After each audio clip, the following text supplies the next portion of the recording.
gostaria de agradecer porque você tem assistido os vídeos do canal, você tem deixado os seus comentários, você tem participado. E é um privilégio para eu estar podendo abrir a Bíblia com você e juntos aprendendo mais e mais da palavra do nosso Deus. Muito obrigado, tá bom? Eu quero hoje concluir todo esse assunto sobre morte. Nós vamos entrar num novo assunto logo em seguida. Próximo assunto nós falaremos sobre a pessoa de Deus, o que a Bíblia fala sobre Deus. Você é meu convidado especial. Mas para concluir o assunto da morte, eu queria primeiro fazer uma declaração que vai te assustar. Você lembra na Bíblia quem é o homem que a Bíblia diz assim que é o homem segundo o coração de Deus? Lembra? Vou dar uma dica, ele é um grande pecador. Ele tinha muitas mulheres e por ocasião de uma guerra para a qual ele não foi, ele viu uma mulher muito bonita, acabou se envolvendo com ela, descobriu que ela era casada, chamou seu esposo para que estivesse com ela, seu esposo não dormiu com ela por causa da guerra, e por final ele mandou o seu esposo de volta para a guerra com uma carta, dizendo ao comandante do exército para que o colocasse bem à frente da batalha. Lembra deste homem? Davi.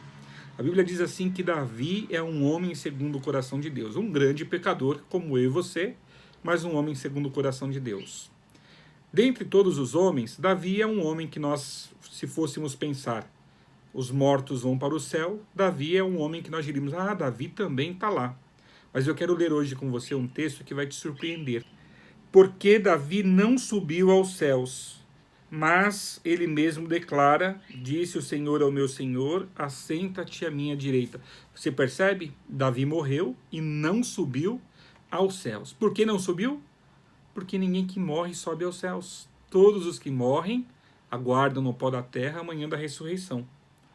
Aí você vai dizer assim, pastor, e aquela história interessante quando o rei Saul procura uma feiticeira para que ela pudesse conversar com o espírito de Samuel? Lembra-se dessa história? Eu vou deixar a referência aqui de onde está esse texto na Bíblia. Essa é uma história interessantíssima, porque dá a entender que alguém que morreu voltou e conversou com alguém que estava vivo através de uma médium, de uma feiticeira.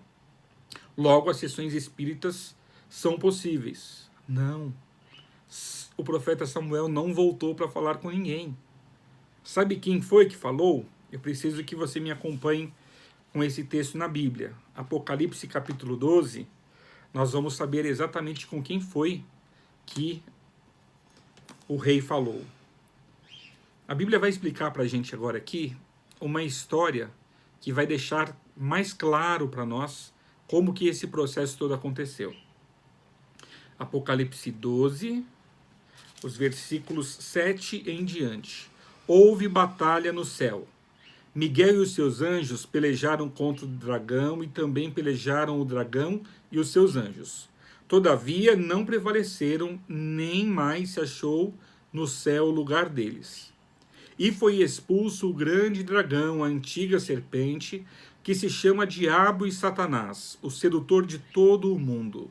Sim, foi atirado para a terra, e com ele os seus anjos. Então ouvi grande voz do céu proclamando, agora veio a salvação, o poder, o reino do nosso Deus, e a autoridade do seu Cristo, pois foi expulso o acusador de nossos irmãos, o mesmo que os acusa de dia e de noite, diante do nosso Deus. Eles, pois, o venceram por causa do sangue do Cordeiro, e por causa da palavra do testemunho que deram, e mesmo em face da morte, não amaram a própria vida. E o versículo 12 termina dizendo assim, por isto festejai os céus, e vós o que neles habitais. Ai da terra e do mar, pois o diabo desceu até vós cheio de grande ira, sabendo que pouco tempo lhe resta. Querido, você percebeu o que a Bíblia disse aqui? Não é muito interessante? A Bíblia está nos contando que um dia houve uma batalha no céu, houve uma guerra onde as forças do bem lutaram contra as forças do mal, e Satanás, ao perder, ele foi expulso para a terra.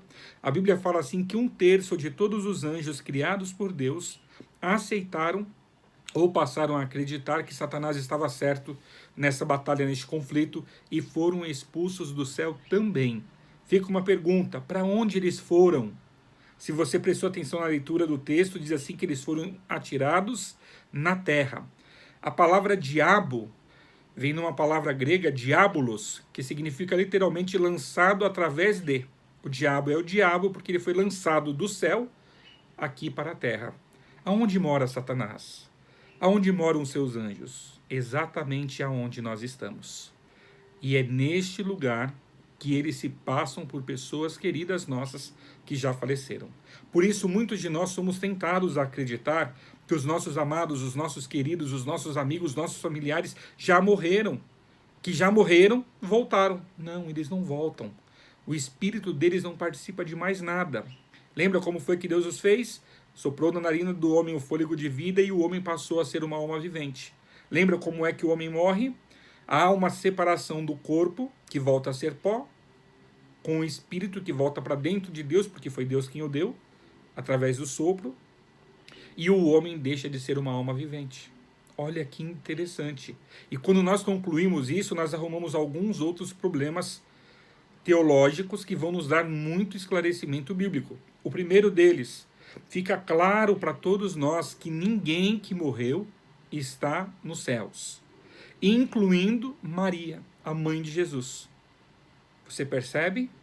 E os santos, aqueles aos quais recebem as rezas e as orações de tantas pessoas sinceras, eles também morreram. Se eles morreram, eles estão na terra. O corpo virou pó. Eles voltaram ao pó da terra. Você percebe como que isso é muito sério? Se todos morreram e ninguém foi aos céus, por que eu rezo a um santo que está na terra?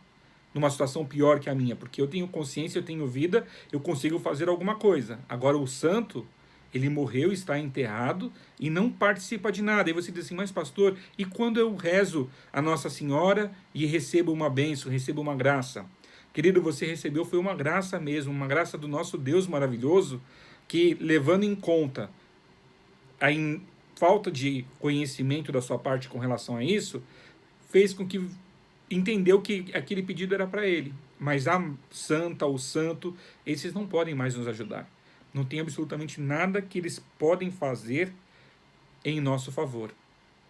E eu gostaria, neste momento, de já estar concluindo, e eu quero concluir fazendo um apelo ao seu coração.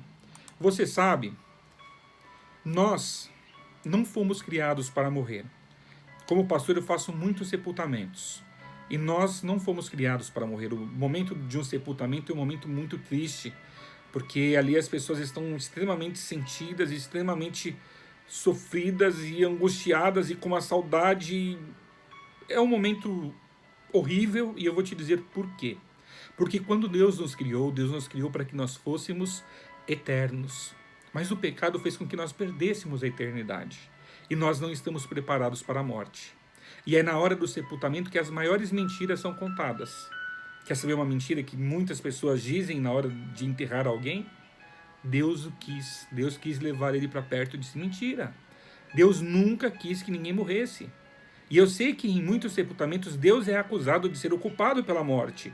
Mas Deus nos criou para sermos eternos. Deus não criou a morte. A morte é uma consequência da nossa escolha. Logo, Deus não tem culpa alguma. Logo, Deus não quis que ninguém morresse. Mas a pessoa morreu e agora está no seio da terra, aguardando a manhã da ressurreição. Olha que interessante. O homem foi criado para ser eterno e existe em nós um desejo inerente de sermos eternos. Mas eu tenho algo para lhe dizer hoje. Nós jamais seremos eternos em Deus. A eternidade é algo que não nos pertence mais. Ela vai ser devolvida para todos aqueles que amam a Deus e fazem a sua vontade. E você pode decidir de forma consciente entregar a sua vida a este Deus maravilhoso, aceitar Jesus Cristo como Senhor e Salvador da sua vida, para que naquele dia final, no dia do acerto de contas, você não fique de fora. O meu desejo a você é que você tenha essa bênção. Eu posso fazer uma oração por você? Se você estiver em condições, feche os olhos, curva a sua fronte. Deus de amor e bondade, eu tenho o privilégio de orar com este meu amigo, com esta minha amiga, e quero entregá-los nas tuas mãos, quero, em nome de Jesus, pedir ao Senhor para que complete na vida deles aquilo que falta, de tal forma que no grande dia, o dia do retorno de Cristo, o dia em que todos os nossos amados sairão dos túmulos, para que naquele grande dia, quer estejamos vivos ou mortos, eu e este meu amigo, por quem nós estamos orando neste momento, essa minha amiga, possamos receber a coroa da vitória, possamos receber a vida eterna de tuas mãos. Essa é a súplica que eu lhe faço, Senhor. Coloque em nosso coração o desejo de conhecermos mais a tua palavra, para que nada nem ninguém nos engane. Oramos no nome santo e poderoso de Jesus. Amém. Querido, muito obrigado. Foi um privilégio estar com você nessa série da morte. Iniciamos logo em seguida uma nova série falando sobre a pessoa de Deus.